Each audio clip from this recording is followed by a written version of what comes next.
The impact of the pallet density quality of life update is definitely starting to be felt. Slowly but surely, as I've gotten to play on more of the maps that have experienced changes, I'm seeing some of the more subtle things that have been done, like adding lockers to the edges of some maps, Z-walls on Haddonfield for example, and then the more obvious things like more pallets just in general on all maps, so an increase in quantity there, or smaller, weaker filler pallets on some maps, but then some maps get stronger filler pallets. My original stance on this whole change in the first place has not really changed. I still think this was a bit lazily done. I believe just copying and pasting a lot of the Ormond tiles on all of these legacy maps isn't the best idea personally.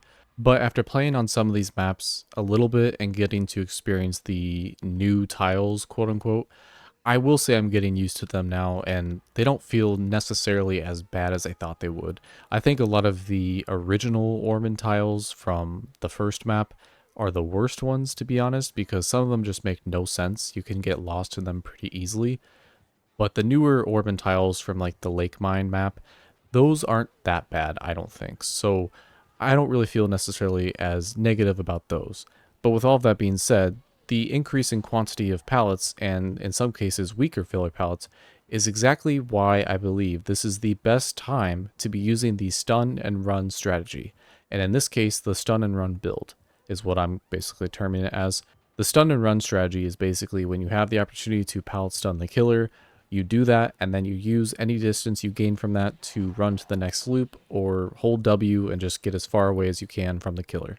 Now, the newest thing that makes this stun and run strategy slightly stronger is one of the new survivor perks, Ghost Notes. And then when you combine it with Smash Hit, Vigil, and Parental Guidance, you basically have one of the strongest pallet stun builds you can possibly have. And I believe again that this is the best strategy because the number of pallets going up on a lot of these maps, and also some of those pallets being on the weaker side, means that the best strategy in some cases is to just stun the killer and run away anyways. So how this all works is that Smash Hit gives you a 4-second haste boost when you pallet stun the killer, but also it only has a 20-second exhaustion cooldown. So when you pair that with Vigil and Ghost Notes, you basically have about a 12-second exhaustion timer, which is pretty damn fast, and you can likely get usage of that maybe more than once if not twice in a chase. And then with Parental Guidance, you basically get a stealth boost for 7 seconds when you pallet stun the killer, which makes you leave no scratch marks, pools of blood, or grunts of pain. And then the bonus thing with Ghost Notes is that when you're exhausted, the scratch marks disappear 50% faster. So once Parental Guidance deactivates, your scratch marks will still be harder to see. So then you can either continue running exhausted with Ghost Notes and leave less scratch marks, or if you have the opportunity to, you can try and walk or stand still and lose some of the exhaustion to maybe regain the ability to use Smash Hit again.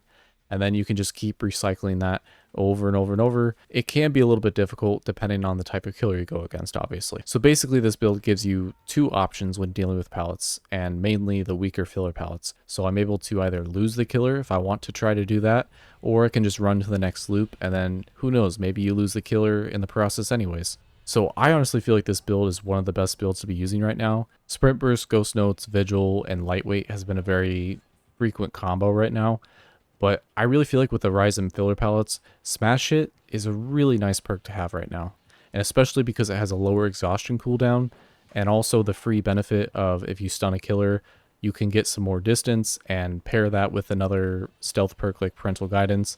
It makes for some really nice getaways if you are in trouble. This might honestly be most useful on indoor maps, but it can still work on outdoor maps surprisingly well if you know where to run, or if you think of an unexpected route to take.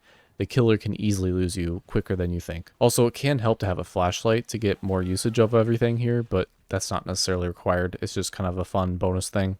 But yeah, I just wanted to drop this information out there because I really feel like with the number of filler pallets available right now, Smash Hit is probably the strongest it's ever been. On top of that, Ghost Notes and Vigil make a great pairing with any exhaustion perk really, but with Smash Hit especially, the exhaustion timer is pretty damn quick. And then Parental Guidance as well is a very underrated stealth perk. So I really feel like anyone can use this build to their advantage if you know what you're doing. And of course, it's never perfect. There's some killers that can just, catch up to you in, 2 seconds and there's not really much you can do there. But, that was probably going to happen anyway. So with this, you can at least say you tried. At least that's how I look at it. But that's pretty much it. So thanks for watching.